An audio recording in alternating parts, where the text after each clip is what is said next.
That's unique. It's been a while since I've seen that. Right-hand drive. First place in this Jaguar class through 1967 is a 1961 Jaguar E-Type Coupe, or Coupe if you want to be one of those, owned by Gordon Logan.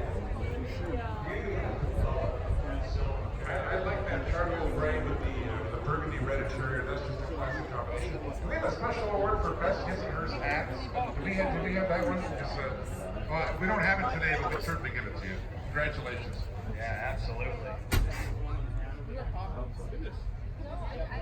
Definitely members of the White Hat. Wear that White Hat, the good guys. Very good. Yeah.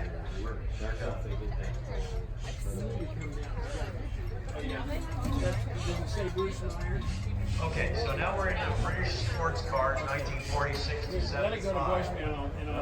And the third place car is a 1963 Jaguar E-Type Roadster, owned by Robert and Bernard. Would that be British Racing Green, Ed? Yeah, you know, it's a little bit lighter than what I've always remembered British, but I'm sure it probably was, because what is? Yeah, I think there's a lot of variations, Yeah. but that with the wire wheels, that just looks fantastic. Now, obviously, yes, we do have another Jaguar, but the category is British sports cars.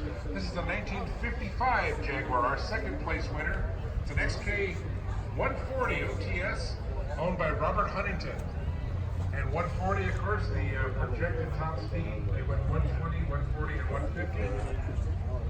These were very popular in early road racing. You would see this Jaguar XK 120 at Pebble Beach on the original road course, running around the forest. Phil Hill drove a 120. A lot of famous drivers of that era started in cars like this. That's fantastic. Congratulations. First place in this category is a 1957 MGA 1500 Roadster, owned by Ron and Julie Chase. You probably have the best restoration shop. MGs definitely have their strong following. And again, another car that was very, very popular in early sports car racing. When sports car racing post-war was just really getting lit up here in America. Yeah, you know, MG made a big leap from the TF to this one. You know, they really got into a fuller, more modern body with this one. This has got the long front fender, the big jump up in the rear fender. We're going to do a couple of photos here, including a bizarre selfie, maybe.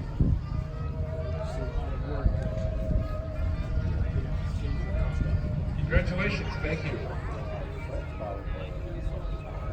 Okay, here we go. Morgan, a very unique automobile. Morgan three-wheelers, 1909 to 1952. This is not a three-wheeler. This is a 1964 Morgan.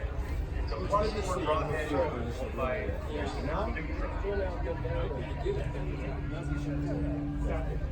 Morgan, a company that's still in business. They still do it. You can't necessarily buy them here quite, but they sell them in places like Europe.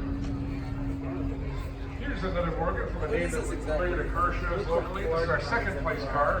It's a 1954 Morgan +4 Roadster owned by Creighton Turner. Is the motor in the rear? Right-hand drive. What kind of motor is that? Well, that's a unique color. Yeah, it's kind of, it's almost got a hint of like plum. Yeah, plum. Yeah. It's unique. It's a hot roddy type color. Got right-hand drive. Yeah, it basically is Two spare tires just in case. Jaguar 4-speed transmission. There you go. Wherever you can steal your parts.